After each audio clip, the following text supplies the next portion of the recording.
أعوذ بالله من الشيطان الرجيم. بسم الله الرحمن الرحيم. الحمد لله رب العالمين الخلائق أجمعين وعلى أهل بيته الطيبين الطاهرين وصحبه المنتجبين. أما بعد فقد قال الله تعالى في القرآن الحكيم وهو أصدق القائلين. أعوذ بالله من الشيطان الرجيم. بسم الله الرحمن الرحيم. ادع إلى سبيل ربك بالحكمة والموعظة الحسنة وجادلهم التي هي أحسن إن ربك هو أعلم بمن ضل عن سبيله وهو أعلم بالمهتدين. صدق الله العلي العظيم. صلوات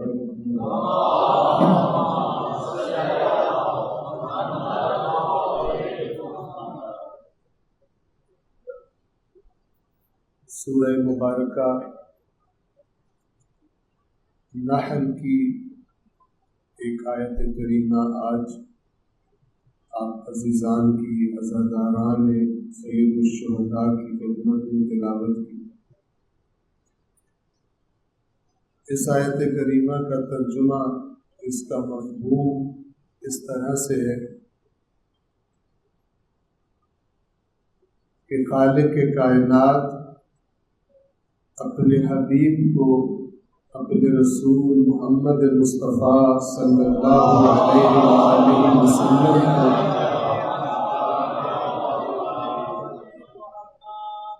تبلیغ دین کے بارے میں ہدایت اور رہنمائی فرما رہا ہے اس آیت کریمہ.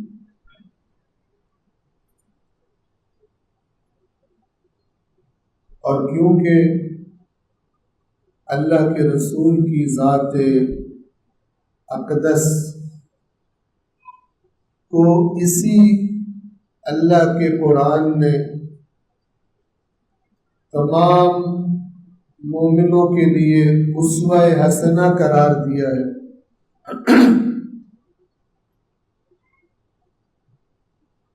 تو تبلیغ دین کا جو بھی دعوے دار ہے اس نے اپنا نام مولانا، عالم، علامہ، خطیب، ذاکر، شاعر، جو بھی لوگوں کے سامنے آ کر دین کے عنوان سے کوئی بات کہتا اور کرتا ہے، لوگوں کو سناتا ہے، تو اس کے لیے ضروری ہے کہ وہ اپنی تبلیغ کی روش میں انہی ہدایات اور قواعد و ضوابط کا لحاظ رکھے جن کا حکم اللہ نے اپنے رسول کو دیا ہے.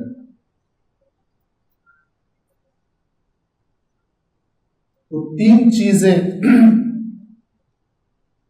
چیزوں کی ہدایت فرمائی ہے اللہ نے. کیوں عرض کر رہا ہوں یہ؟ اس لیے کہ آج بہت سارے تفرقے، چاہے ہمارے اپنے اندرونی ہو اور چاہے دوسروں کے ساتھ ہو، یاد رکھیے گا ان کا اصل مسئلہ، ان تفرقوں اور نفرتوں کی اصل بنیاد حق گوئی اور حق بیانی نہیں ہے، بلکہ روش کا خراب ہونا ہے.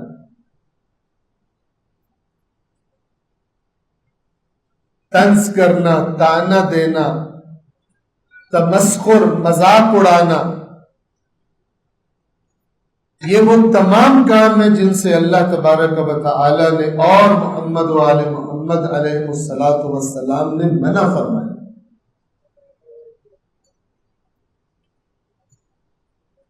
تو فرمایا ادعو الی سبیل ربک، اے حبیب دعوت دیجئے اپنے رب کے راستے کی طرف،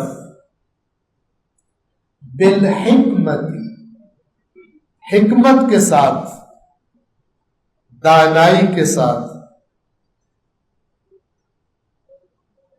پہلی بات تو یہ ہے کہ جو بھی دین کی تبلیغ کر رہا ہے، چاہے اللہ کا نام لے رہا ہے، چاہے رسول کا نام لے رہا ہے، چاہے مولا علی کا نام لے رہا ہے، چاہے امام حسین علیہ الصلوۃ والسلام کا، امام حسن علیہ الصلوۃ والسلام کا، جس بھی ان ہستیوں میں سے جس کا بھی نام لے رہا ہے، اسے معلوم ہونا چاہیے کہ میں اصل میں لوگوں کو اللہ کی طرف دعوت دینے آیا،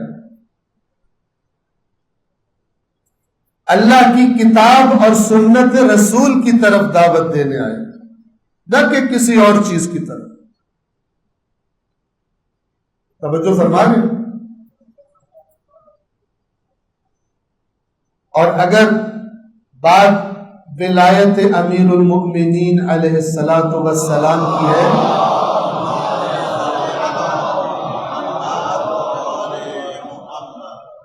تو وہ بھی در حقیقت دعوت اللہ ہے۔ ایک نظام ہے، نظام توحید، جس کا قرآن کریم تعارف کرواتا ہے، جس کی اہل بیت اطہار تعارف کرواتا ہے۔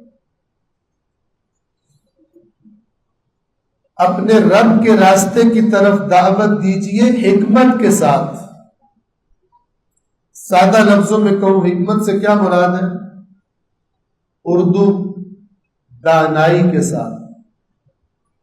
آپ نے ایک ایسے بندے کو جو آپ کی نظروں میں اللہ کے راستے پر نہیں ہے، صراط مستقیم پر نہیں ہے، آپ کا سب سے پہلا ہدف یہ ہے کہ اس کو راہ راست کی طرف رہنمائی کرنی، وہ اس کو چھیڑ کر تو نہیں ہو، اس کو غصہ دلا کر تو نہیں ہو۔ مثلاً کوئی بندہ کسی کو نصیحت کر رہا ہو اور کہے کہ میں تجھے جہنم سے بچانا چاہتا ہوں، ابھی ساتھ،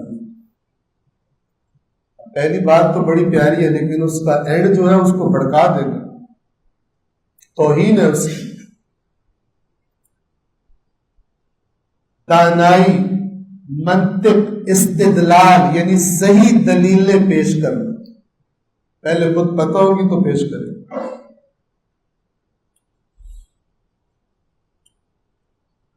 بعض لوگ جن کے پاس دلیلیں نہیں ہوتی، دلائل نہیں ہوتے، منطقی اور روشن دلائل قرآن و حدیث سے نہیں ہوتے، عقل سے نہیں ہوتے، ان کا کیا جواب ہوتا ہے؟ اوپر ہی فیصلہ ہو گیا تھا، ابھی نیچے کرنے سے کوئی فائدہ نہیں، ان کو تبلیغ کرنے کا کوئی فائدہ نہیں، اوپر ہی فیصلہ ہو چکا۔ خوب اگر اوپر فیصلہ ہو چکا تھا تو اللہ نے اپنے نبیوں کو دنیا میں اتنی مارے کیوں پھروائی؟ کربلا میں حسین علیہ السلام جیسی ہستی کو اتنے مظالم سے کیوں گزرنا پڑا، جبکہ میچ فکس ہو چکا تھا پہلے؟ جب اپنی بے دلیل نظریات کے لیے دلیل نہیں پیش کر سکتے تو اوپر پہ ڈال دیتے۔ جبکہ اگر آپ اللہ کی کتاب پڑھیں تو اللہ فرماتا ہے امتحان کی جگہ یہ دنیا ہے، یہاں پر جو کرو گے یا جو نہیں کرو گے اس کا نتیجہ دنیا میں پاؤ گے، نہ یہ کہ تمہارا اختیار ہی اب کوئی نہیں، اب سب کچھ طے ہو چکا ہے۔ امام حسین شہید ہونے پر مجبور ہے، اور یزید انہیں شہید کرنے پر یزیدی لوگ مجبور ہیں۔ جبر کا نظریہ۔ تو اللہ کے راستے کی طرف دعوت دے حکمت کے ساتھ، عقل، استدلال، دلیل، دانائی،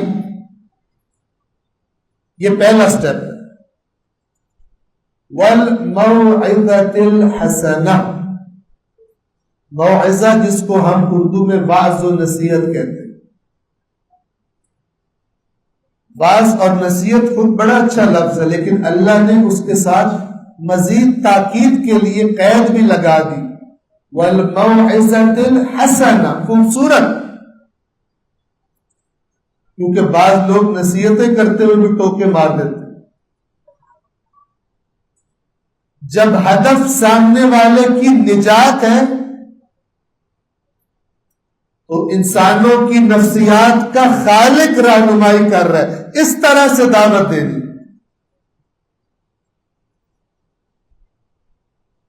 اندھا دھند فائرنگ کرو گے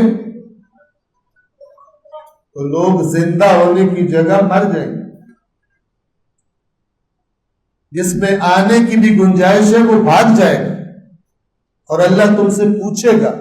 آپ احادیث اہل بیت اطہار کو پڑھیں. امام فرماتے ہیں، اصول کافی میں روایت ہے، کتاب الایمان والکفر باب درجات الایمان، ایمان کے درجات ہوتے ہیں. امام فرماتے ہیں ایمان کے کئی درجے ہیں، جیسے سیڑھیاں ہوتی ہیں. کوئی پہلی سیڑھی پہ کھڑا ہے، کوئی دوسری پہ، کوئی تیسری پہ، چوتھی پہ، پانچویں پہ. تو جو دوسری پر کھڑا ہے اسے حق نہیں پہنچتا کہ پہلی سیڑھی پر کھڑے ہوئے پر اپنی بات کو ٹھوسے، بلکہ اسے نرمی سے اوپر لانے کی کوشش کرے. جو نہیں مانتا وہ فلان ہے، جو فلان کرتا ہے وہ فلان ہے. اور ہماری پبلک بھی دوسروں کی بے عزتی سن کے ذرا زیادہ انجوائے کرتی. نصیحت اتنا مزہ نہیں دیتی. جب خود کو نصیحت کی جا رہی ہو تو اتنا لطف نہیں آ رہا ہوتا، جبکہ اگر خطیب دوسروں کو ذلیل کر رہا ہو تو بہت انجوائے کرتا. ان کے لطیفے بنا رہا ہو ان پہ. یہ دین کی خدمت تو ہوتی نہیں ہے. یہ تو وہ حرکتیں جو بجائے اللہ کی راہ کی طرف قریب لانے کے لوگوں کو متنفر کر کے اور دور کر دیں. تو اس روایت میں باب درجات الایمان کی غالباً دوسری یا تیسری حدیث ہے.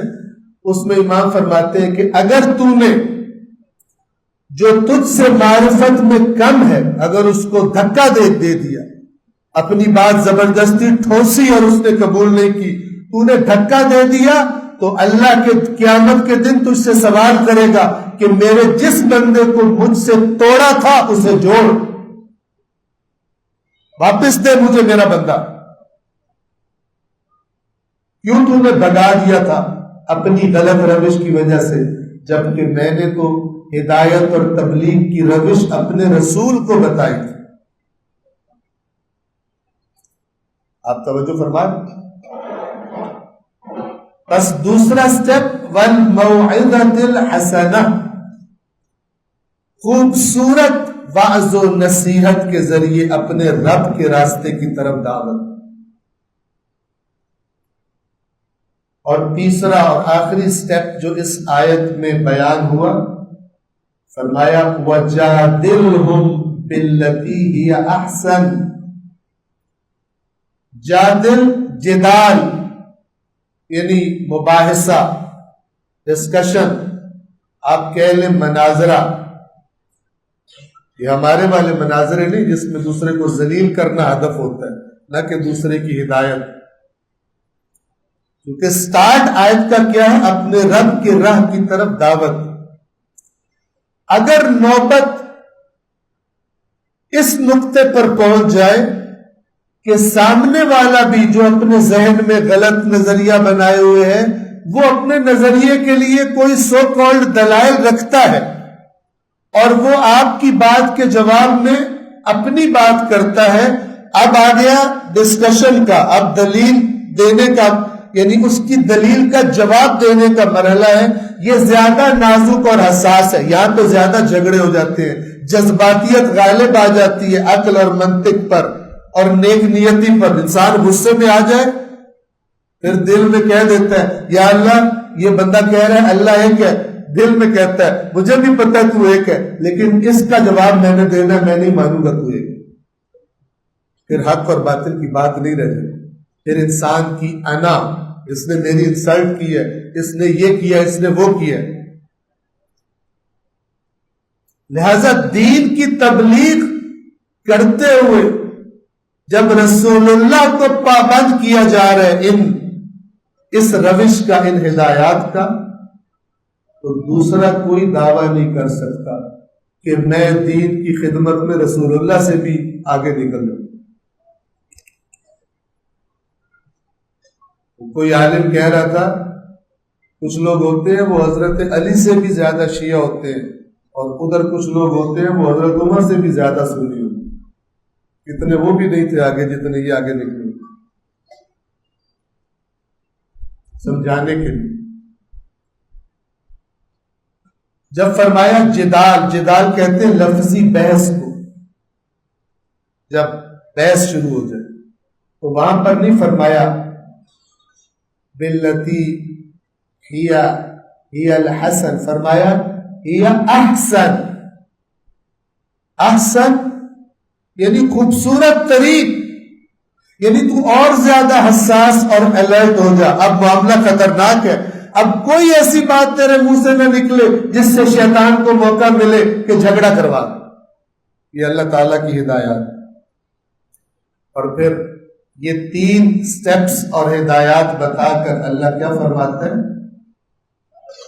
ان ربک هو اعلم بمن ضل عن سبیلہ وهو اعلم بالمہتدین.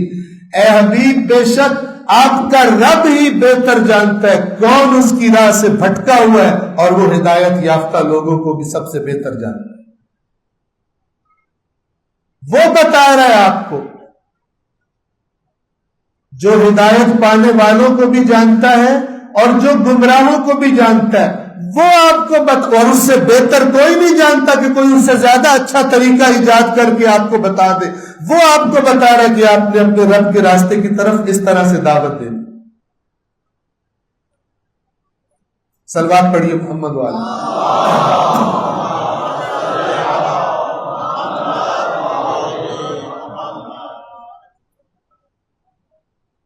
اسی آیت کریمہ کے تناظر میں چند جملے مزید آپ کی خدمت میں پڑھنا چاہوں گا، اسی شخصیت کے جن کے چند جملے میں نے آپ کے سامنے پہلے پڑھے تھے. یعنی اسی ماہ محرم الحرام کے بارے میں خطیب کیسے خطابت کرے، مبلغ کیسے تبلیغ کرے، علماء کیسے کربلا کو بیان کرے، اور مومنین کا رویہ اور روش کیا ہونی چاہیے. انشاءاللہ کہ ہم ذہن نشین بھی کریں اور ان کا لحاظ رکھنے کی کوشش بھی کریں. یاد رکھیں، اس لیے بیان کر رہا ہوں کہ ان باتوں کو ایک معتبر ترین شخصیت عالم تشیع کی اس کی باتیں، اور اس لیے بھی بیان کر رہا ہوں کہ جو جتنی باتیں میں نے اس کلام میں پڑھی وہ ساری کی ساری اللہ کے کلام اور فرامین محمد و آل محمد سے عکس کی گئی ہے، اپنے پاس سے محنت کر کے نہیں بنائی. توجہ فرما رہے ہیں. اور یہاں پر ایک اور اہم نقطہ بھی عرض کر دوں، ایک جو بڑا بہرحال اختلاف پایا جاتا ہے اہل تشیع کے درمیان. آپ توجہ فرمائیں گے، صلوات پڑھیں محمد والے.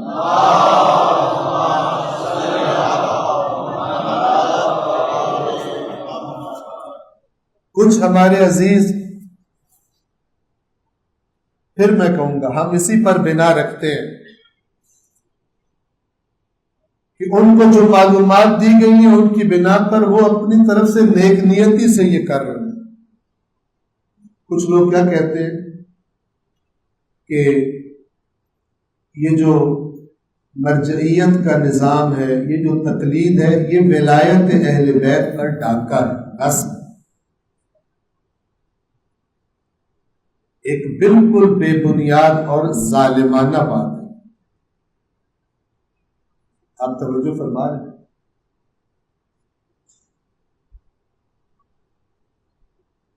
مجتہد کسے کہتے ہیں؟ مجتہد اسے کہتے ہیں کہ جو آیات قرآن کو اچھی طرح دیکھ چکا ہو، جو فرامین محمد و آل محمد علیہ الصلاۃ والسلام کو اچھی طرح دیکھ چکا ہو، ایک عمر اس میں لگا دی، اور احادیث اور روایات میں صحیح اور ضعیف، سچ اور جھوٹ میں فرق پرکھنا جانتا ہو، ان قواعد و ضوابط سے آشنا ہو،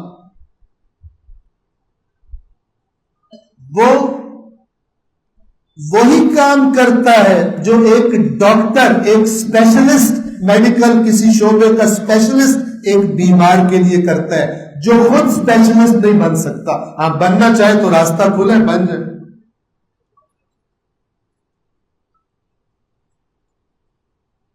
بیٹھے بیٹھے آپ کو اچانک مثال کے طور پر اللہ نہ کرے کسی کو دل میں تکلیف شروع ہو جائے، کس سے علاج پوچھے گا؟ اگر عاقل ہے دادی اماں سے یا مولانا سے، دل کے اسپیشلسٹ، یا کہے گا کہ میں خود اسپیشلسٹ بنوں گا اور میں خود ڈاکٹری کی کتابوں سے بنے؟ راستہ کھلا ہے اس کام کے لیے، کوئی راستہ بند نہیں ہے کہ کچھ خاص لوگ ہی بن سکتے۔ لیکن جو لوگ نہیں بن سکتے تو ایسی شرائط اور صفات رکھنے والے لوگ، جو صفات ائمہ نے اپنے فرامین میں بیان کی اپنی غیبت کے زمانے کے لوگ علماء کے، جو آیات قرآن اور فرامین اہل بیت سے حکم اخذ کر کے آپ کو بتاتے۔ آپ چاہیں تو سوال کر سکتے، اور سنجیدہ لوگ سوال کرتے ہیں۔ یاد رکھیے، اصل اتھارٹی اللہ کی کتاب ہے یا فرمان اہل بیت ہے، اصل اتھارٹی۔ مجتہد اس وقت تک اعتبار رکھتا ہے جب تک ان دونوں سے لے کر بیان کرے۔ جب ان دونوں سے کٹ کے کوئی چیز بیان کرے، اس میں اور کسی عام آدمی میں کوئی فرق نہیں ہے، اس کی بات کو کوئی اتھارٹی نہیں حاصل۔ توجہ فرما رہے؟ غور فرمائیے، ایک صلوات پڑھے محمد والے۔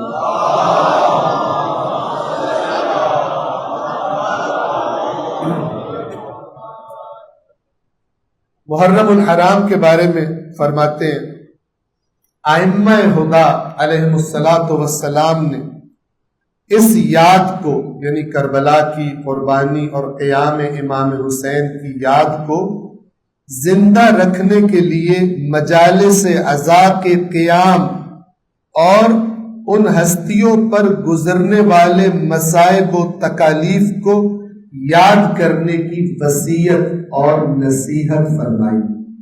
مجالس عزا برپا، الحمدللہ اللہ تبارک و تعالی نے توفیق دی، ائمہ نے اس کی تاکید فرمائی تاکہ یہ مومنوں کے لیے، مومنوں کی بصیرت کے لیے، ان کی عبرت کے لیے، جیسے اللہ قرآن میں فرماتا ہے کہ ہم جو داستانیں بیان کر رہے ہیں گزشتہ انبیاء کی، گزشتہ قوموں کی، اس میں تمہارے لیے صاحبان بصیرت کے لیے عبرت ہے۔ عبرت کیا ہوتی ہے؟ سبق سیکھنا۔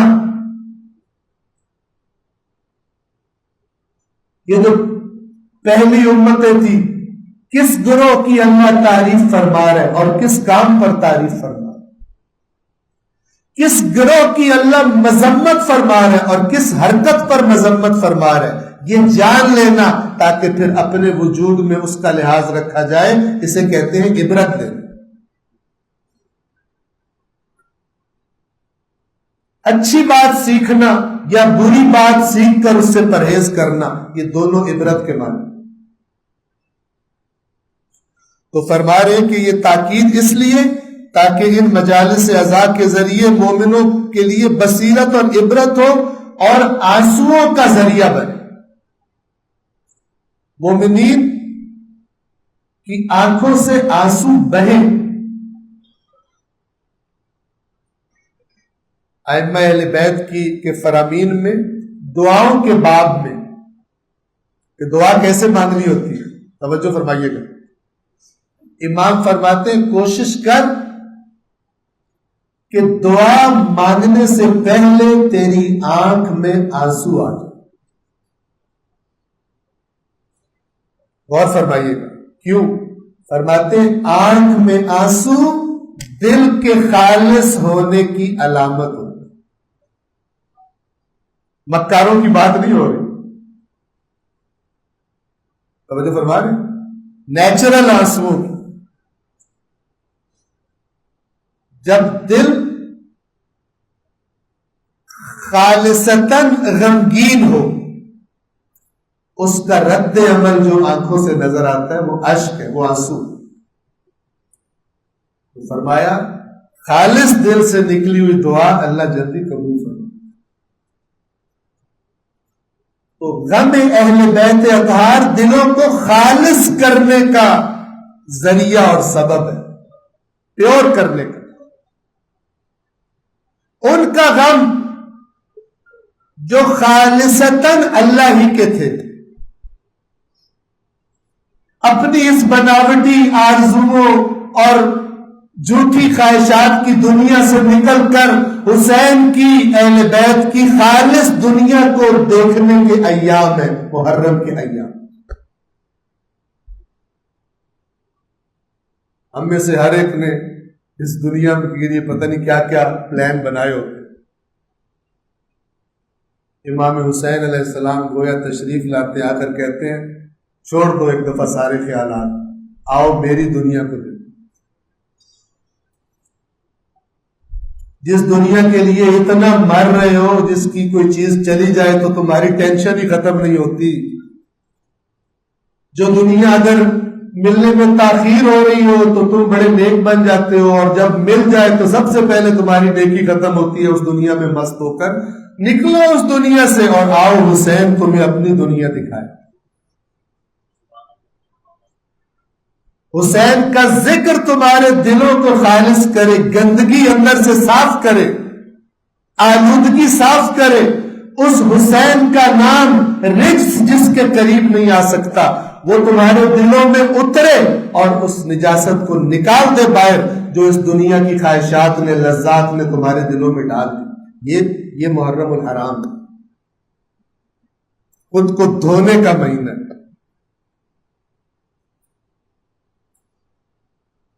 اور مومنوں کے لیے غم کے لیے آنسوؤں کا ذریعہ بنے.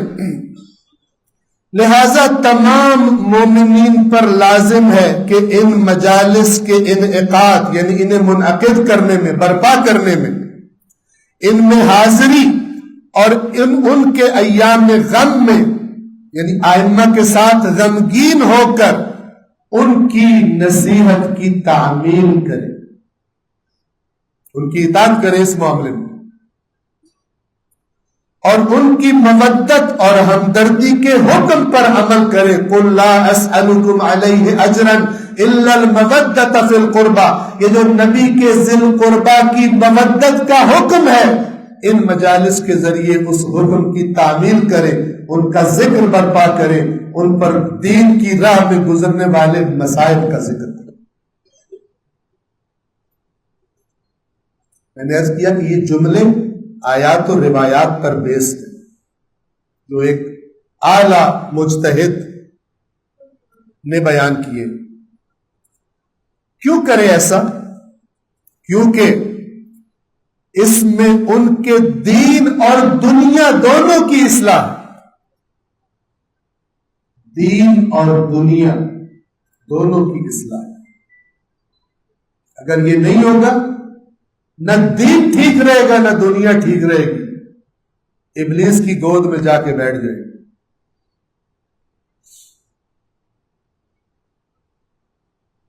اور ان میں سے یعنی مومنوں میں سے ہر ایک کو اہل بیت علیہم الصلاۃ والسلام پر گزرنے والے مصائب کو ایسے محسوس کرنا چاہیے جیسے وہ خود اس پر یا اس کے پیاروں اور گھر والوں پر گزرے، ایسے محسوس کرو میرے بیٹے کو کسی نے بے گناہ مار دیے، ذبح کر دیا، کیسی کیفیت ہوتی ہے ماں باپ، بہن بھائی، بھول جاتی ہے دنیا، کاروبار بھول جاتا ہے، سب کچھ بھول جاتا ہے۔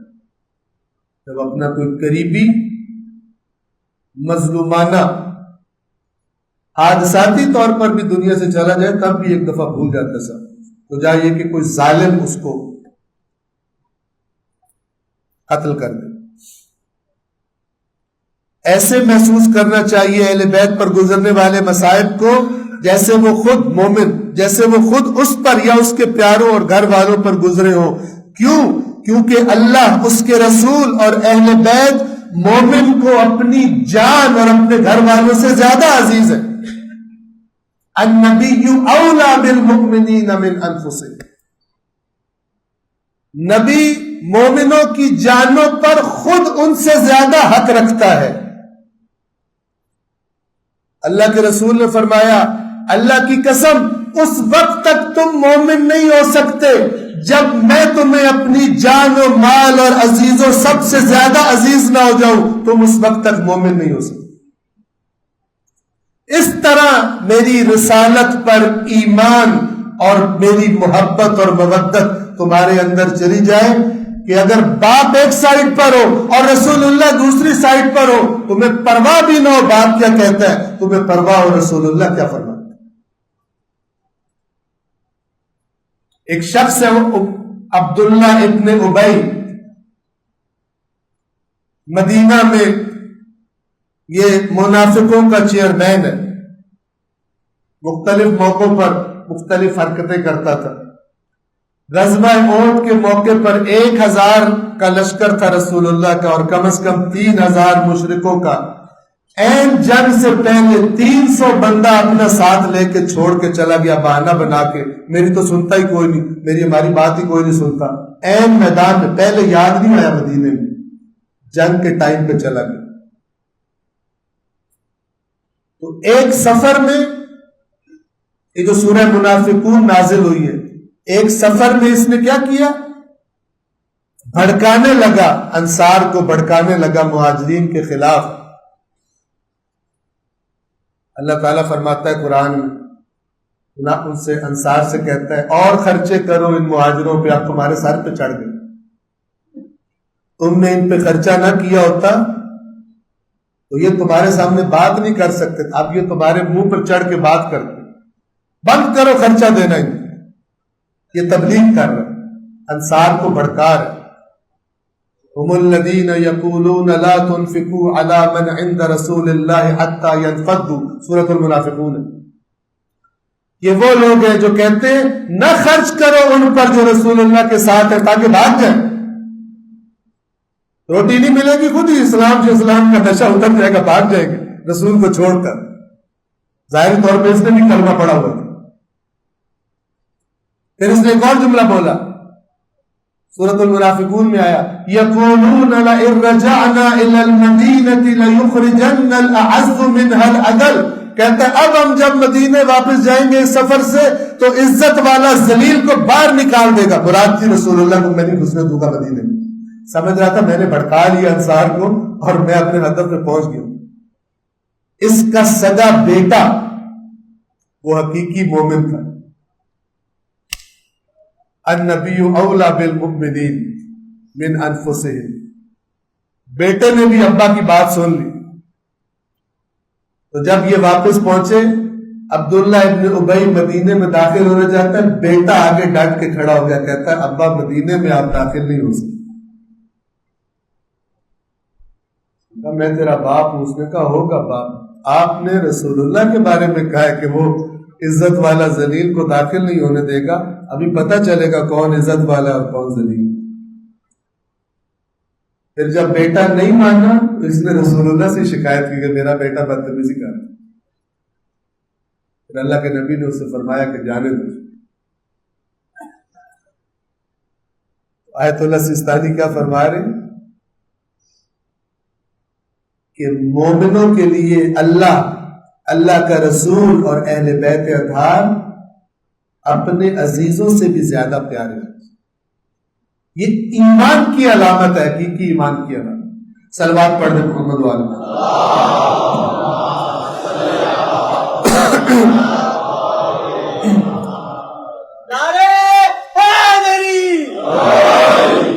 اسی طرح مبلغین کو چاہیے کہ ان مصائب کے ذکر پر خصوصی توجہ دیں، خاص طور پر ایام محرم میں، تاکہ یہ ان مجالس کا چہرہ بنے، کیونکہ یہی ان کی بنیاد اور نقطہ آغاز ہے.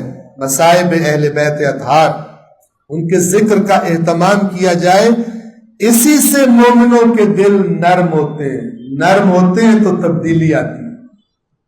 لوہے کی جب شکل بدلنی ہو، اپنی مرضی کی شکل میں ڈالنا ہو، تو سخت حالت میں یہ کام نہیں کیا جاتا.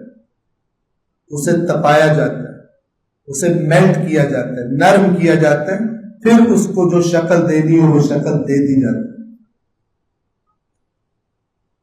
امام حسین علیہ السلام کا غم، ان کے مصائب بھی یہی کام کرتے. جن دلوں کو دنیا نے سخت کر دیا، زنگ لگا دیا، وہ ان کے مصائب سن کر نرم ہو جائیں، اور کیونکہ ان کا غم سن کے نرم ہوئے، ان کی طرف مائل ہو جائیں، اور وہ تبدیلی آ جائے جو تبدیلی حسین کے پیغام کا تقاضا. پاکیزگی ہو جائے، طہارت ہو جائے دلوں، کیونکہ یہی ان کی بنیاد اور نقطہ آغاز ہے. اسی سے مومنین کے دل نرم ہوتے ہیں، اور ان کے ایمان کی مضبوطی، ایمان مزید پختہ ہوتا ہے. عقیدے کی پختگی، عقیدہ پکا ہوتا ہے. اور توجہ فرمائیے گا، اور نیکی کے کاموں پر آمادگی. مصائب اہل بیت سن کر نیکی کے لیے انسان کے اندر آمادگی پیدا ہوتی. کس حسین کو رو رہا ہوں، جس کو معروف پسند تھا، منکر سے نفرت تھی. جس حسین جو ایک کلام ہے امام حسین علیہ السلام کا رسول اللہ علیہ السلام کی قبر مبارک پر، وہ یہ ہے کہ انی احب المعروف، مجھے معروف سے محبت ہے. کیسے ہو سکتا ہے حسین کی محبت دل میں ہو لیکن معروف سے بیزار ہو؟ زندگی میں نافرمانیاں اور مستیاں کرتا پھرتا ہو، لیکن امام حسین کا غم بھی منا رہا ہو. کہیں نہ کہیں گڑبڑ ہے سرکوٹ میں، کہیں نہ کہیں پرابلم ہو، یا بتانے والے نے کچھ گڑبڑ کر کے بتایا، پوری تصویر نہیں دکھائی. ہم عرض کیا کرتے ہیں، اللہ نے فرمایا نماز برائی بے حیائی سے روکتی ہے. کچھ لوگوں نے سمجھا نماز گناہ بخشواتی ہے، برائی سے نہ بھی روکو تو کچھ نہیں ہوتا. لہذا اپنی زندگی میں برائیاں بھی جاری ہیں، نمازیں بھی پکی.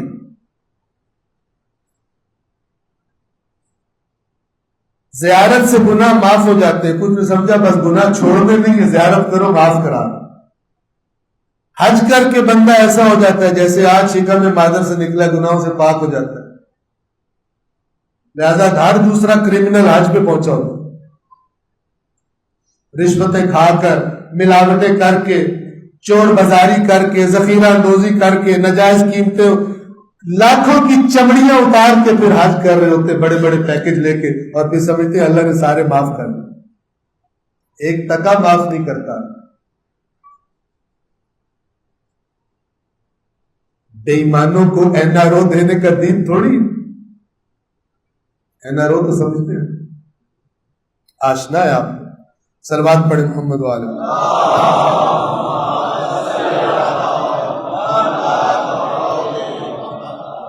انہی مصائب سے مومنین کے دل نرم ہوتے ہیں. ان کے ایمان کی مضبوطی، عقیدے کی پختگی اور نیکی کے کاموں پر آمادگی کے ذریعے ان پر اللہ کی برکات نازل ہوتی. نہ کہ ان میں سے اپنی مرضی کا پیس الگ کر لیں اور کہیں برکات نازل ہو رہی. یہ مکمل تصویر ہے. واقعہ کربلا کی یاد اللہ کے ذکر اور اللہ کے اولیاء کے ذکر کا مینار بن چکی ہے. مینار ہم اردو میں لفظ استعمال کرتے ہیں, منار کہتے ہیں نور پھوٹنے کی جگہ. یہ نور سے لفظ ہے. منار وہ مقام جہاں سے نور روشنی پھوٹتی ہے. واقعہ کربلا, واقعہ کربلا اللہ کی, واقعہ کربلا کی یاد اللہ کے ذکر اور اس کے اولیاء کے ذکر کا منار یعنی مینار بن چکی ہے. اور اہل بیت کے پیروکاروں اور تمام مسلمانوں, اہل بیت کس کے وارث ہیں؟ اللہ کے رسول کے وارث ہیں. اللہ کے رسول کسی فرقے کے رسول نہیں تھے, بشریت کے رسول تھے. وَمَا أَرْسَلْنَاكَ إِلَّا رَحْمَةً لِّلْعَالَمِينَ. تو جو اس کے حقیقی وارث ہیں وہ بھی پھر عالمین کے لیے, کسی خاص گروپ کے نہیں ہیں. ہاں, جس کو اللہ نے یہ نعمت عطا کی ہے کہ اس کو معرفت ہے ان کی, وہ یہ نہ کہے کہ ہمارے تمہارا تعلق نہیں ہے, بلکہ اگر وہ حقیقت میں ان کی معرفت رکھتا ہے تو جو نا آشنا ہے انہیں ان سے آشنا کرنے کی کوشش کرے.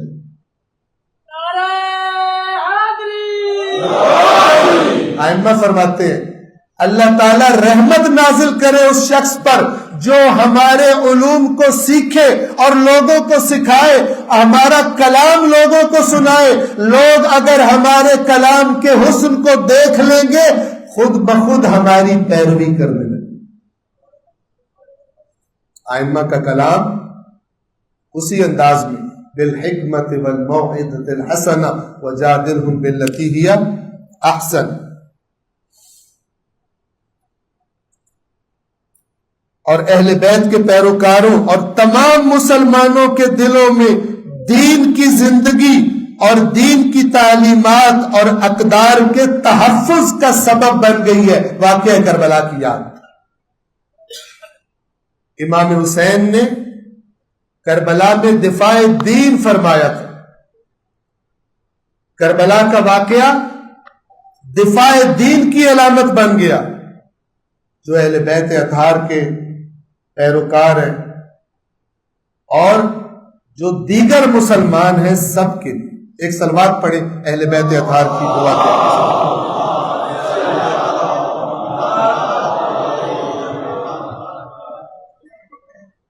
آج کی اپنی عرائض کو, نکات کے بیان کو یہیں پر تمام کرتا ہوں اور آپ کو اور خود کو توجہ دلاتا ہوں اور لے کے چلتا ہوں تھوڑی دیر کے لیے حسین کی دنیا. حسین کربلا کی جانب محو سفر ہے, لیکن حسین کا سفیر کوفہ میں جناب مسلم ابن عقیل, آج ان کا ذکر کرنا. جناب مسلم کا نام کربلا کے شہداء میں اس طرح سے نہیں ہے جو کربلا میں شہید ہوئے, لیکن پھر بھی ذکر کربلا والوں کے ساتھ ہی ہوتا. اور میں اس نقطے کی طرف بھی اشارہ کروں, عجیب اتفاق ہے اور اللہ تعالیٰ کا ایک فضل ہے جناب مسلم پر کہ روز عرفہ جب حاجی حجاج کرام میدان عرفات میں جمع ہوتے ہیں تو مومنین اپنے اپنے خیموں میں جب وقوف عرفات کا عظیم حج کا رکن شروع ہو جاتا ہے تو معمولاً ایک مجلس عزا بھی برپا ہوتی ہے مومنین کے خیموں میں. اور آپ کو معلوم ہے بالعموم اس مجلس میں کس کے مسائل پڑھے جاتے ہیں؟ سفیر حسین, کیونکہ ان کی شہادت کی مناسبت ہوتی. مقام میں جناب مسلم دیکھیے, کہ کربلا سے پہلے شہید ہو چکے ہیں نا جناب مسلم، لیکن حسین جب اکیلے ہوئے ہیں کربلا میں، سب سے پہلے جناب مسلم کو یاد کیا۔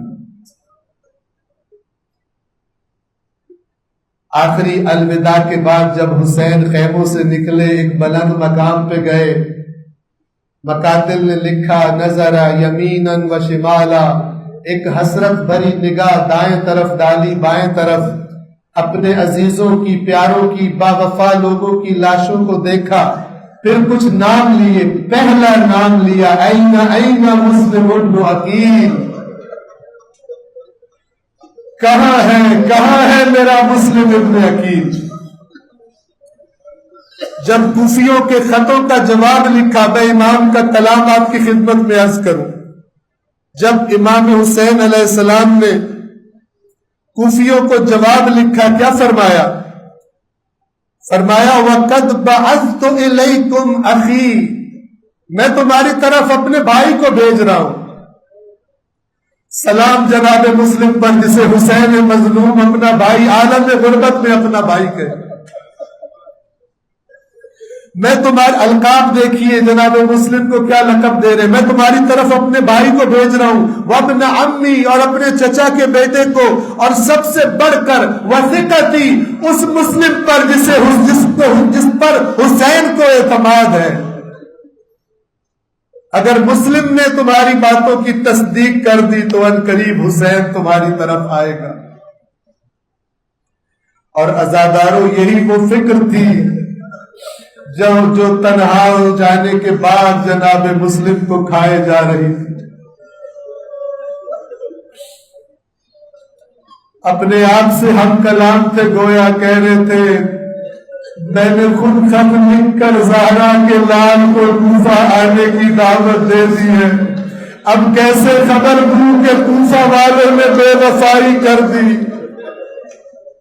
بہت سارے لوگوں نے بیعت کی تھی جناب مسلم کی، لیکن ابن زیاد کے کوفہ میں آنے کے بعد حالات ایسے بدلے کہ کتب تاریخ نے بیان کیا کہ جب جناب مسلم کوفہ کی جامع مسجد میں نماز پڑھاتے تھے تو مسجد نمازیوں سے چھلک رہی ہوتی تھی، بھری ہوتی تھی، لیکن ابن زیاد کے سخت اعلانات کے بعد جو آخری نماز پڑھائی جناب مسلم نے، صرف 30 نمازی تھے جناب مسلم کے ساتھ، اور جب مسجد کے دروازے سے باہر آئے فقط 10 افراد ساتھ رہ گئے، اور ایک دروازہ ہے باب کندہ، جب اس دروازے سے گزر کر مسلم نے پلٹ کر دیکھا تو دیکھا کوفہ میں تنہا رہ گیا ہے سفیر حسین، کوئی شخص ساتھ نہیں ہے۔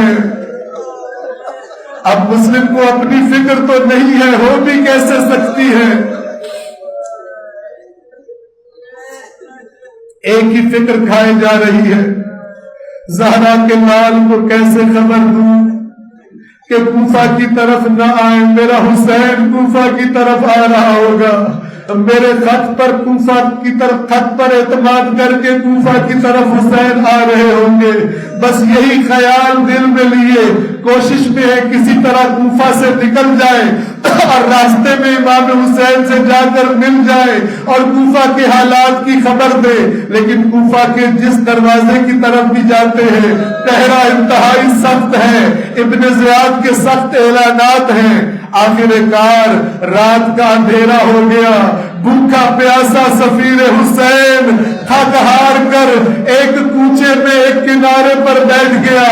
ایک مومنہ کے گھر کا دروازہ پاس ہے، مومنہ اپنے بیٹے کے انتظار میں ہے جو ابھی تک رات گئے تک گھر نہیں آیا۔ وہ اپنے بیٹے کو دیکھنے کے لیے دروازہ کھولتی ہے، دیکھتی ہے ایک اجنبی جوان اس کے دروازے کے پاس سر جھکا کر بیٹھا ہے، اس سے سوال کرتی ہے، وہ اشارے سے کہتا ہے مجھے تھوڑا سا پانی پلا دیجیے، وہ مومنہ پانی لے کر آتی ہے، جناب مسلم پانی پیتے ہیں، مومنہ واپس جاتی ہے، تھوڑی دیر کے بعد اپنے بیٹے کو پھر دیکھنے کے لیے جب دروازہ کھولتی ہے، دیکھتی ہے وہ جوان وہی بیٹھا ہے۔ وہ ایک دفعہ اس جوان سے مخاطب ہوتی ہے، اے جوان، میں ایک بیوہ خاتون ہوں، میرے دروازے پر تیرا بیٹھنا مجھے پسند نہیں، یہاں سے اٹھ کر چلا جا، اپنے گھر کیوں نہیں جاتا؟ رو کر جواب دیتے ہیں، کوفہ میں میرا کوئی گھر نہیں ہے۔ وہ عورت سوال کرتی ہے، اگر کوفہ میں تیرا کوئی گھر نہیں تو تیرا گھر کہاں ہے؟ جواب دیتے ہیں، میرا گھر مدینہ منورہ میں ہے۔ مومنہ تھی، مدینے کا نام سنا، سوال کیا مدینہ کے کون سے محلے میں رہتا ہے؟ سر جھکا کر جواب دیا، محلہ بنو ہاشم میں میرا گھر ہے، محلہ بنو ہاشم میں۔ اے جوان، تیرا نام کیا ہے؟ فرمایا، میں مسلم ابن عقیل ہوں، میں سفیر حسین ہوں۔ اجرکم علی اللہ، اجرکم علی اللہ۔ پروردگار عالم آپ کو اجر عطا فرمائے۔ مسلم کا نام سنا، مومنہ نے معافی مانگی، میں نے آپ کی گستاخی کر دی، آپ میرے مولا حسین کے سفیر ہو، آپ میرے مظلوم حسین کے سفیر ہو۔ گھر کا دروازہ کھولا، بستر بچھا دیا، کھانے کا اہتمام کرنے لگی۔ جناب مسلم نے فرمایا بس مجھے مصلی دے دیجئے، آج کی رات میری عبادت کی رات ہے۔ اہل بیت اطہار کے پیروکار اس طرح سے ہوتے ہیں۔ حسین نے جب آخری رات کی مہلت مانگی، فرمایا جی بھر کے قرآن کی تلاوت کرنا چاہتا ہوں، جی بھر کے اپنے رب کی عبادت و مناجات کرنا چاہتا ہوں۔ مسلم ابن عقیل بھی یہی فرما رہے ہیں، مجھے مصلی لا دیجئے، آج کی رات جی بھر کے عبادت کرنا چاہتا ہوں۔ رات گزرنے لگی، فجر کے قریب تھوڑی دیر کے لیے جناب مسلم کی آنکھ لگی۔ جب بیدار ہوئے، وہ بی بی کمرے میں آئی، آپ کے لیے کچھ کھانے کا اہتمام کر دوں؟ جناب مسلم نے فرمایا نہیں، کھانے کا اہتمام نہ کیجیے۔ ایک جملہ نکلا جناب مسلم کے لبوں سے، فرمایا انا للہ و انا الیہ راجعون۔ اس بی بی نے پوچھا، یہ کلمہ استرجاع آپ کی زبان پر کیوں جاری ہوا؟ مسلم نے فرمایا تھوڑی دیر کے لیے آنکھ لگی تھی، میں نے اپنے چچا کے بیٹے، میں نے اپنے چچا علی ابن ابی طالب کو دیکھا، فرما رہے تھے مسلم العجل، مسلم جلدی سے ہمارے پاس آ جاؤ، ہم تمہارے انتظار میں ہیں، مجھے لگتا ہے آج میری زندگی کا آخری دن ہے۔ ابھی یہ گفتگو جاری تھی عزاداروں کہ باہر سے گھوڑوں کی ٹاپوں کی آواز آنے لگی۔ اس عورت کے بیٹے نے خیانت کر دی تھی، جا کر انعام کے لالچ میں خبر دے دی۔ ابن زیاد کے سپاہی نے مومنہ کے گھر کو گھیر لیا۔ یہ مومنہ عرض کرتی ہے آپ گھر کے اندر ہی رہیے، باہر نہ جائیے، خطرہ ہے۔ لیکن غیور مسلم نے جواب دیا، مجھ سے یہ برداشت نہیں ہو سکتا کہ میری وجہ سے کسی مومنہ کی توہین ہو جائے۔ اے جناب مسلم کی خدمت میں عرض کروں گا، شام غریبہ آپ موجود نہیں ہوں گے جب اہل بیت رسول کی توہین کی جا رہی ہوگی۔ اجرکم علی اللہ۔ گھر سے باہر آئے، جہاد کا آغاز کیا، کئیوں کو فنار کیا، اور سپاہی بلائے گئے۔ ابن زیاد نے غصے میں پیغام بھیجا، تم اتنے مل کر ایک شخص کو نہیں مار سکتے۔ سپاہیوں نے جواب بھیجا، تجھے معلوم ہے مقابلہ کس کے ساتھ ہے؟ بنو ہاشم کے خون کے ساتھ ہمارا مقابلہ ہے۔ عزاداروں بلاخر مختصر کروں، دھوکے سے جناب مسلم کو گرفتار کیا گیا۔ گرفتار کر کے دارالعمارہ میں ابن زیاد کے سامنے پیش کیا گیا۔ ایک خوشامدی نے مسلم سے خطاب کیا کہ مسلم امیر کو سلام کر۔ اگرچہ مسلم کے لبوں سے بھی خون جاری تھا، لیکن حسین کے اس پیروکار نے ایک دفعہ سر کو بلند کیا، فرمایا مالی امیر غیر الحسین، اس دنیا میں حسین کے سوا مسلم کا کوئی امیر نہیں، زہرا کے لال کے سوا مسلم کا کوئی امیر نہیں۔ ابن زیاد غضبناک ہوتا ہے، مسلم کے قتل کا حکم صادر کرتا ہے۔ جلاد مسلم کو لے کر سر قلم کرنے کے لیے دارالامارہ کی چھت پر گیا۔ مسلم کو یہ آخری خواہش ہے، فرمایا اگر مہلت دے تو 2 رکعت نماز ادا کر لوں۔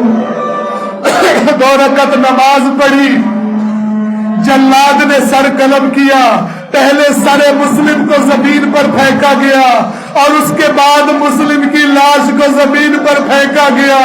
آخری دفعہ جناب مسلم نے گردن قلم ہونے سے پہلے ایک سلام کیا، مکہ کی طرف رخ کر کے فرمایا السلام علیکہ یا ابا عبداللہ، اے زہرا کے لال مسلم کا آخری سلام۔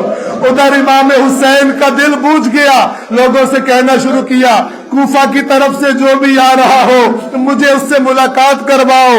2 لوگوں کو لایا گیا، نہیں ملنا چاہ رہے تھے، کوفہ کے حالات نہیں بتانا چاہ رہے تھے۔ امام حسین نے سوال کیا جب سامنے آئے، مجھے کوفہ کے حالات بتاؤ۔ وہ دونوں کہتے ہیں مولا ذرا کنارے پر آئیے، سب کے سامنے نہیں بتا سکتے، شاید سوچتے ہوں گے ساتھی چھوڑ جائیں گے کوفہ کے حالات سن کر۔ امام حسین کنارے پر ہوئے، جب صرف قابل اعتماد ساتھی رہ گئے تو دونوں نے بتایا کہ اے فرزند زہرا کوفہ نہ جائیے گا، ہم جب کوفہ سے نکل رہے تھے تو اپنی آنکھوں سے دیکھا مسلم کی لاش کے پاؤں میں رسی بندھی تھی اور کوفہ کی گلیوں میں مسلم کی لاش گھسیٹی جا رہی تھی۔ الا لعنت اللہ